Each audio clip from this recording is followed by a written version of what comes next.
પનીરનું છીણ. પનીર તમારે ફ્રેશ જ લેવાનું છે. હેલો એવરીવન, આજે આપણે બનાવશું પ્રોટીનથી ભરપૂર એવા હેલ્ધી ચિલ્લા. તો ચલો જરા પણ વાર કર્યા વગર રેસીપી શરૂ કરીએ. એક બાઉલમાં 1 કપ મેં ચણાનો લોટ લીધો છે. ચણાના લોટને મેં ચાળીને લીધો છે. ચણાનો લોટ તમારે ઝીણો જ લેવાનો છે. હવે 1 નાની ચમચી જેટલું લાલ મરચું પાવડર એડ કરીશું. 5 ચમચી જેટલી હળદરને એડ કરીશું. હળદરનું પ્રમાણ તમારે ઓછું રાખવાનું છે. અડધી ચમચી જેટલું ધાણા જીરું એડ કરીશું. ચપટી જેટલી હિંગ એડ કરીશું. હિંગ એડ કરવાથી ચણાનો લોટ એકદમ પચી જાય છે. ચણાનો લોટ થોડો ભારે હોય છે, તો જ્યારે પણ ચણાની લોટની આપણે કોઈ પણ રેસીપી બનાવીએ ને ત્યારે એમાં હિંગ એડ કરવી જરૂરી છે. સ્વાદ અનુસાર મીઠું એડ કરીશું. આ એકદમ ફર્સ્ટ ક્લાસ રેસીપી બનશે અને હેલ્ધી તો છે જ. હવે બધી સામગ્રીને સારી રીતે આપણે હલાવી લઈશું, જેથી કરી અંદર મસાલા સારી રીતે મિક્સ થઈ જાય. હવે આપણે અંદર થોડું પાણી એડ કરી એક જાડું બેટર તૈયાર કરશું. બેટર તમારે પાતળું તૈયાર નથી કરવાનું, જાડું જ રાખવાનું છે. ફરીથી થોડું પાણી એડ કરીશું અને બેટરને સારી રીતે હલાવી લઈશું. બેટરને તમારે સ્મૂથ થાય ત્યાં સુધી હલાવવાનું છે. આવી રીતે તમારે બેટરને હલાવી લેવાનું છે. આવું બેટર તમારે રેડી કરવાનું છે. હવે બેટરને આપણે 5 મિનિટ રેસ્ટ આપશું. બેટર તમારે આવી રીતે જાડું જ રાખવાનું છે.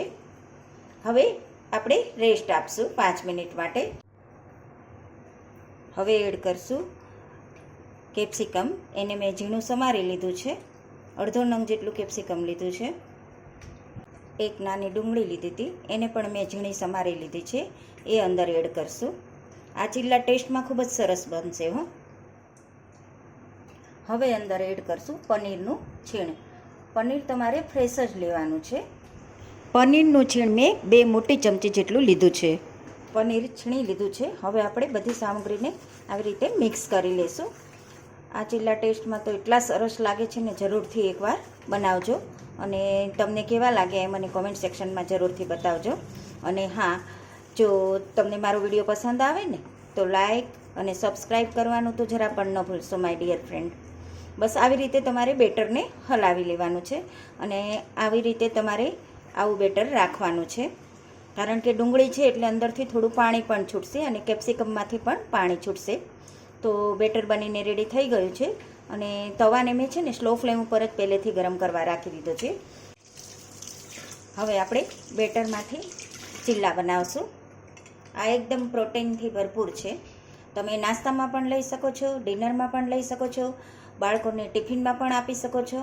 આ એકદમ હેલ્ધી રેસીપી છે અને એમાં ઓઇલનું પ્રમાણ પણ ઓછું હોય છે, જેથી કરી તમે એનો ડાયટ તરીકે પણ ઉપયોગ કરી શકો છો.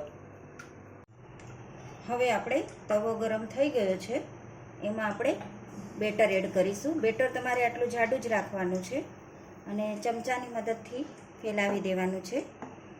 બસ આવી રીતે નાના નાના ચિલ્લા તમારે તૈયાર કરવાના છે. જેમ હું બતાવી રહી છું ને એ પ્રમાણે જ તમારે ચિલ્લાને રેડી કરવાના છે. હવે એને સ્લો ગેસ ઉપર થોડીક વાર કૂક કરીશું. આ ચિલ્લામાં આપણે તેલનો ઉપયોગ નહીં કરીએ, આપણે ઘીનો ઉપયોગ કરીશું. માટે ફરતું થોડું ઘી લગાવીશું. આશરે ઘી તમારે અડધી ચમચી જેટલું લેવાનું છે. એક સાઈડ કૂક થઈ જાય પછી આપણે એને પલટાવી લઈશું. એક સાઈડથી ચિલ્લો કૂક થઈ ગયો છે, આપણે એને પલટાવી દઈશું.